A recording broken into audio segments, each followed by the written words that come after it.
Right, okay, so a couple of basic tactics here, and this is a simple remove the defender. So points to note here are the king would like to take the rook, only it's being protected, defended by a bishop. What we can do is we can sacrifice our rook here for the bishop, king takes, and then we take. In this position, something similar. Same type of pattern. The knight is defending the rook. The white king would love to take. If it wasn't for the knight, rook takes the knight, pawn takes or king takes, and then we can take. So moving on here, this is another good one. We have a queen and bishop battery, and we're hoping to deliver checkmate on this square, if only it wasn't for the knight.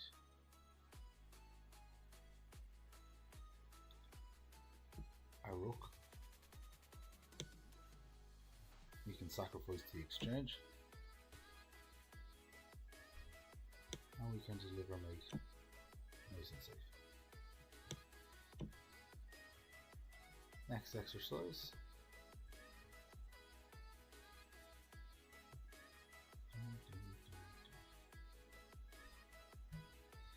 Okay, this looks like something simple. We've got 3 attackers attacking this square with a weak back rank, and white only has 1 defender, the bishop, and 2 defenders, the rook.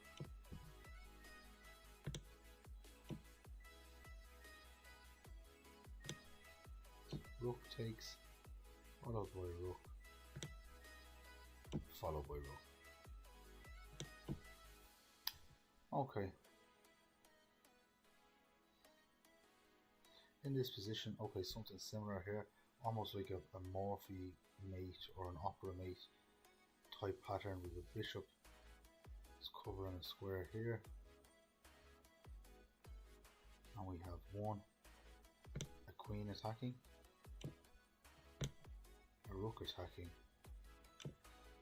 and a bishop attacking. So we have 3 attackers versus 1 defender, which is the rook on A8. We couldn't class the king as a defender because he won't be able to capture in the middle of the variation because he'll be putting himself in check. So queen simply moves, rook takes to deliver mate.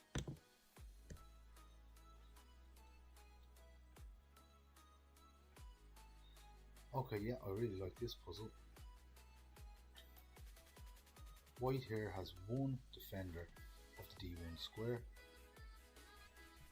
and like in previous variations, black here has a queen attacking the D1 square and a rook also attacking the D1 square. So we have 2 attackers on this square versus 1 defender, which means we can force the king to move with check. Good point to note here is our samurai bishop is slicing through the board, dominating those light squares.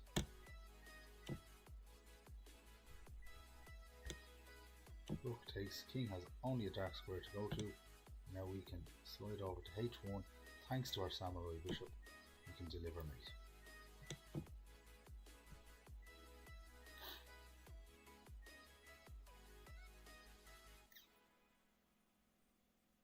Okay, I think we might need to give the king a little push here, just to get him further in, because unlike in previous variations, he can act like a defender here because it will be the end of our attack. So if we give a check on H1, bishop can take. If rook takes bishop on H1, then the king can take. So what we'll do is we'll do an intermediate move here to give him a check, just to force him a little bit away from the H1 square. Check, king moves over to F1. Now he's kind of out of our way a little bit, and we can give the check on H1, and rook takes king.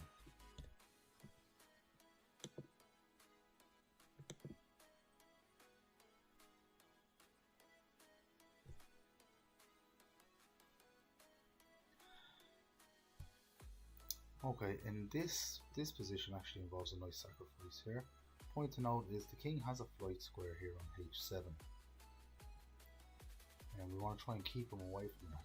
We can use a tactic here. Some people refer to it as a magnet, some people refer to it as a decoy, some people refer to it as attraction. Basically we're going to sacrifice our queen, we're going to suck the king in closer, further away from that flight square. And now when we have the king where we want him on f8, other points to note are that the bishop is covering the e8 square, which provides the protection for our rook to come down, give a check, and the king no longer has the flight square on h7 because we've attracted him, or we've decoyed him onto f8.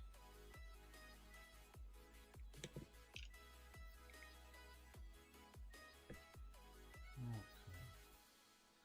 What do we have here? What do we have here? Okay, something very, very similar again. We need to bust open this king.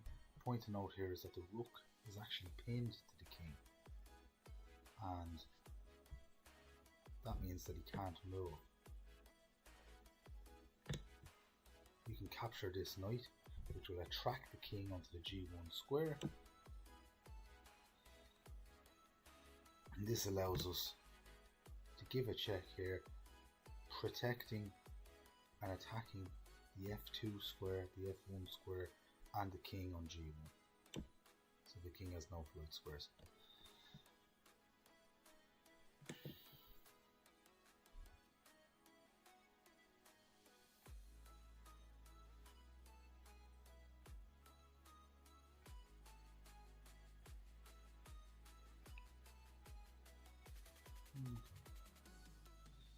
Just bear with me there 1 second.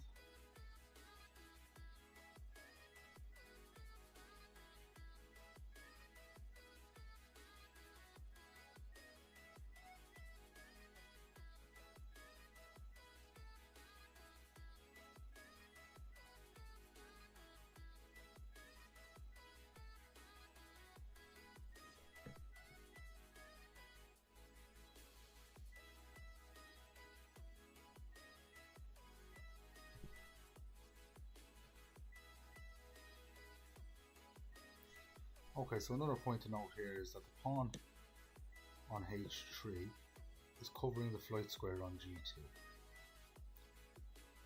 Other key squares for the king here are the f1 square and the f2 square. They're the only flight squares.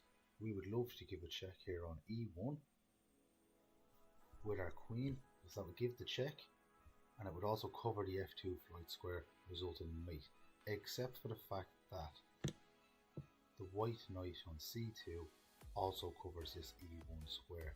What do we do about this? Well, this is a simple removal of the defender tactic. We play rook takes knight. We don't mind sacrificing the exchange because we're going to win the game.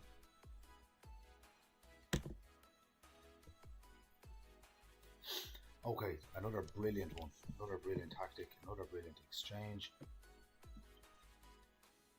Our little torn pawn here, or a wedge pawn, covers the g7 square and the e7 square. Which means if the black king was on f8, he'd be trapped, he'd have nowhere to go. Other points to note in this position are the black bishop does in fact defend the d8 square, so the d8 square has one defender, but we have 1 and 2 attackers in our rooks. This allows for this combination where we can attract the king to the f8 square, where he's now even more vulnerable because he has no squares which to run away. And that allows us to give him a back rank knight.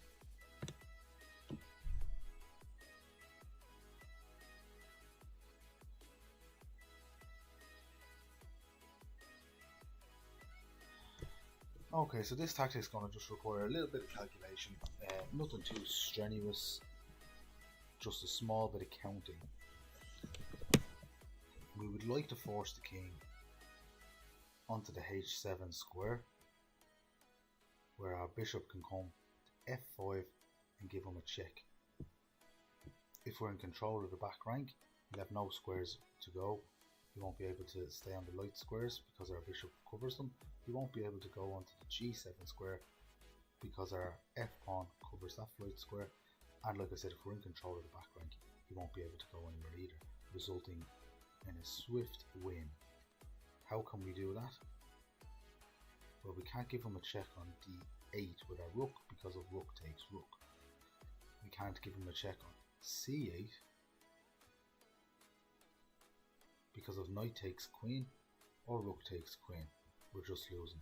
So one way to do this is to remove the defender of the back rank while simultaneously distracting another piece. So we can take with our queen, the knight moves, and that allows us to give a check on d8, moving the king to h7 where we said before, and allowing us to give him that check.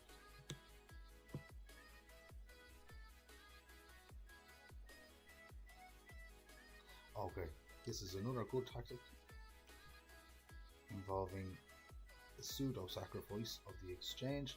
Points to know here is that the black rook completely dominates the b file. The king has nowhere to go, is restricted to the edge of the board along the a file. There's no other pieces that can interpose or block or attack. The a file and the b file are completely open and vulnerable. That allows us this tactic where we can sacrifice this exchange. We can bring our queen over for a very simple, very basic staircase move.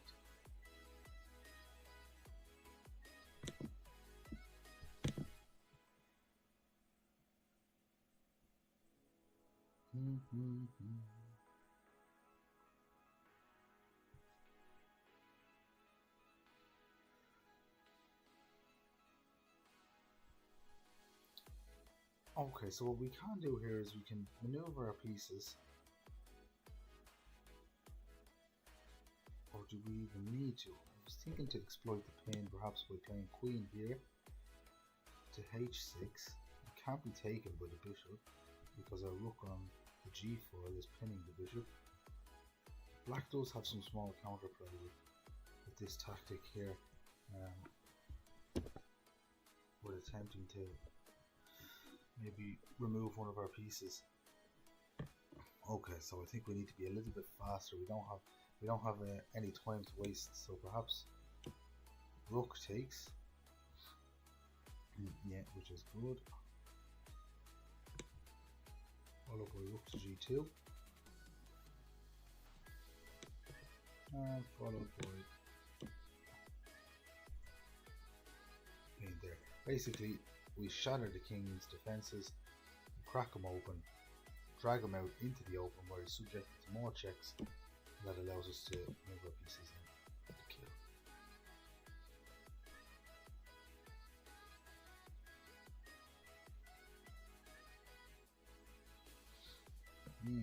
White would love to deliver checkmate here, if only for the knight on f6. This should tune you in. You should be looking at removing the defender, nice and easy, and then delivering checkmate.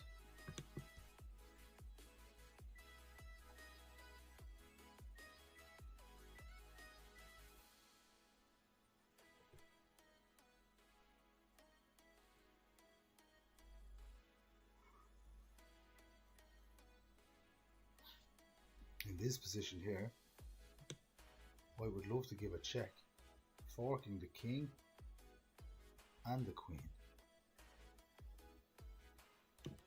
If it wasn't for this knight here on e5 being able to just gallop back and capture our own knight, this should lead you to a removal of the defender.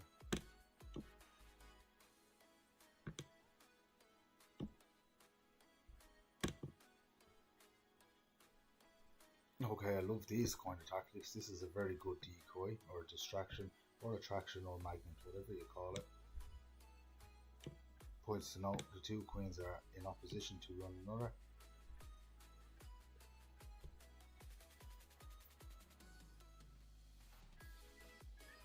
Both of them have only a king defending them.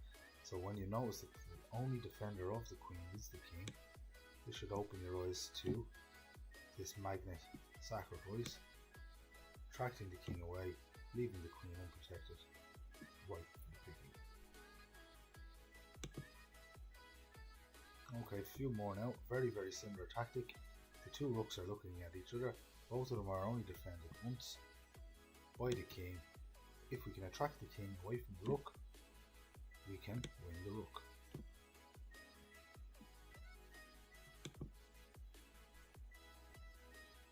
And again, another similar one.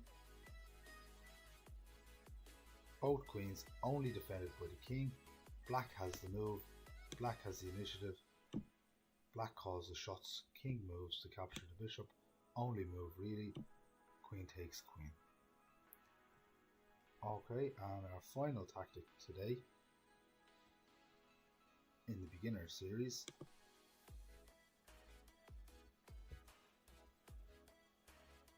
is another distraction type tactic. Black would love to be able to give checkmate along this weak back rank if it wasn't for the queen. So the queen is the defender. We need to remove the defender or distract the defender from her job of defending e1. We can do this by capturing the rook. Queen is forced to recapture. This allows us to give a checkmate on e1. That's the last tactic there for today, everybody. Anybody who tuned in, thanks very much for that. Anyone who's watching the video, watching the replay, please subscribe. It'll keep you up to date with new videos that are coming out. Watch some of the shorts if you're interested in discovered attacks.